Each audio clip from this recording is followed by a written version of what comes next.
So a new movie came out. When I was writing this, it was kind of new, but it's not so new anymore, and it was called Midway.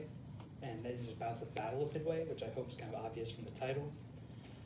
But for those of you who don't know, the Battle of Midway was probably the most important naval battle in World War II. But before that, there was a lot of other things that happened that contributed to it being the most important. One of those being Japan had gathered a lot of territory in the Pacific before leading up to the war and during the war. And then they had allied themselves with Adolf Hitler's Nazi Germany and Benito Mussolini's fascist Italy to create the Axis powers to try and just control the whole world. Now, they wanted to expand into the whole Pacific unobstructed, and to do that, they needed to take out the American Navy, which was, for the most part, centered at Pearl Harbor. The Japanese launched a surprise attack at Pearl Harbor on the 7th of December, but they weren't able to achieve their objective of destroying the naval carriers. And that's probably why they lost the war, for the most part, was the carriers weren't destroyed, and they came back at Midway in force. And I got this from the Naval Institute Historical Atlas, most of the information on this slide, by Simmons and William, page 148. Information is victory, and that is why this battle was won. They knew why and where and when they were going to attack Midway.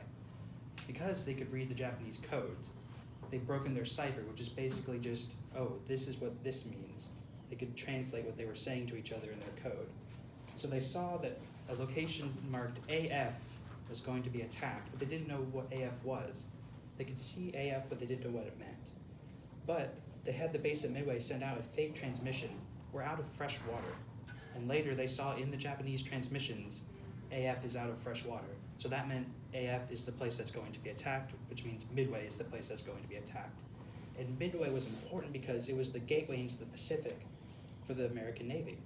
It let them move freely, basically, and if Midway was captured by the Japanese, they would be able to launch further attacks against Pearl Harbor, and if they took Pearl Harbor, they'd be able to rain destruction down across the U.S. West Coast. And if that would not be very good at all. I got most information on this slide from the 100 Years of Sea Power book. My father actually owns that book, so I didn't even have to go to a library for it. Now, the Battle of Midway began on the 2nd of June and ended on the 5th. It was the battle on the 2nd wasn't anything incredible. It was just a couple of scout planes butting heads with each other.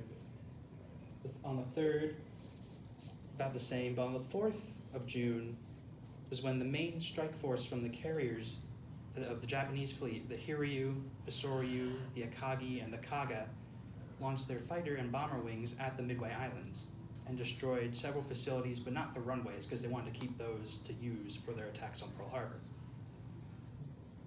After those bombers and fighters had gone, though, the U.S. forces that had been able to muster because they knew that Midway was being attacked, the USS Enterprise, the USS Hornet, and the USS Yorktown, were able to send their fighter and bomber waves into counter, and the Japanese couldn't defend themselves because their planes were low on fuel after attacking the islands, the Midway Islands.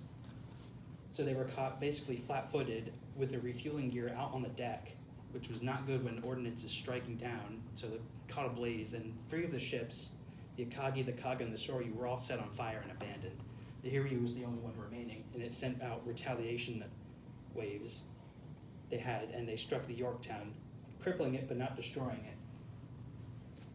But the Japanese lost the 4th carrier after a plane from the Yorktown was able to spot the Hiryu and then send bombers from the Enterprise to finally destroy it, destroying the 4 super carriers of the Japanese fleet, crippling them because that was most of their fleet that had gathered.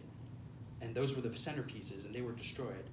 Now, the Yorktown was later destroyed itself by a submarine that had come after they were trying to pull it into safety and repair it.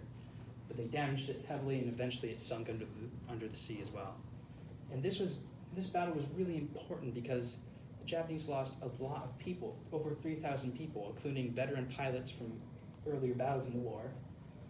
One of their admirals, Admiral Yamaguchi, he decided to go down with his ship in accordance with the Bushido traditions of his people. Instead of facing dishonor in life, he chose honor in death. So he went down with his ship. And the Americans only lost the Yorktown and I believe one other escort vessel, as opposed to the 4 super carriers lost by the Japanese forces, their admiral, and over 3,000 experienced personnel. And that changed the tide of the war in the Pacific. It allowed them to move and strike at all the islands that had been taken and reclaim them. And that allowed them to finally capture the last island they needed as their springboard for their nuclear bombing of the Japanese cities Hiroshima and Nagasaki. And that is why Midway is the most important battle in World War II in the Pacific theater.